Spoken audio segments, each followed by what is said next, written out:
Hello, what's up guys? This is Iki Marsalis and welcome back for my another video. So nandito ako sa sa Malbog Hot Spring. So ang dapat na pupuntahan is yung Sulphur. Kaya lang dito kami dinala ng tricycle and dinidrain yung pool.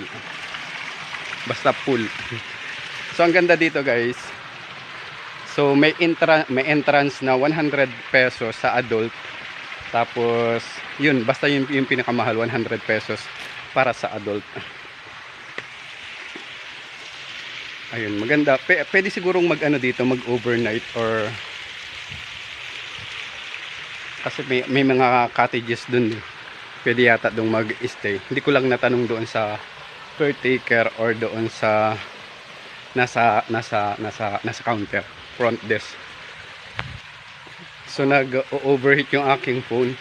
But anyway, this is a short video guys. Itutur ko lang kayo din sa kabila.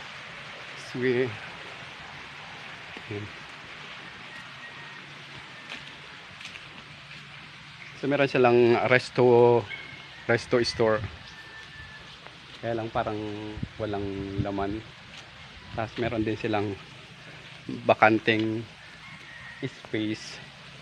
Siguro pwedeng ayun, gathering or conference, something like that. Ayun. Basta maganda dito sa loob ng ng Malbog Hot Spring. Ang hinahanap kasi is yung yung Sulphur. Kaya yun nga lang mali yung napuntahan namin. So meron silang pag ganito. Siguro doon pag maraming tao dito kapag summer or bakasyon, yung walang pasok yung mga estudyante. Kasi may mga table cottages. Hindi ko lang alam kung magkano yung sa ganyan.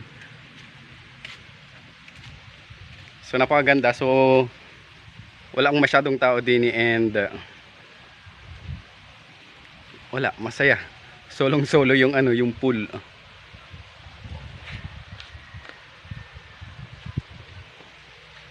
So try nyo din pumunta dito guys sa Malbog Hot Spring and enjoy nyo lang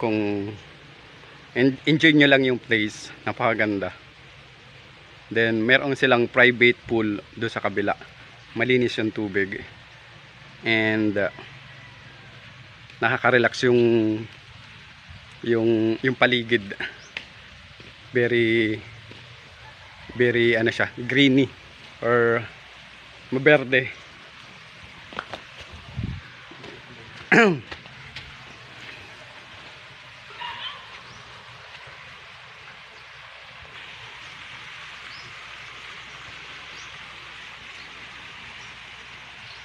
So dun sa mga gustong pumunta din sa Malbog Hot Spring, visit nyo na guys and enjoy hanggang bakasyon pa. Ayan, be safe everyone and thank you so much for watching.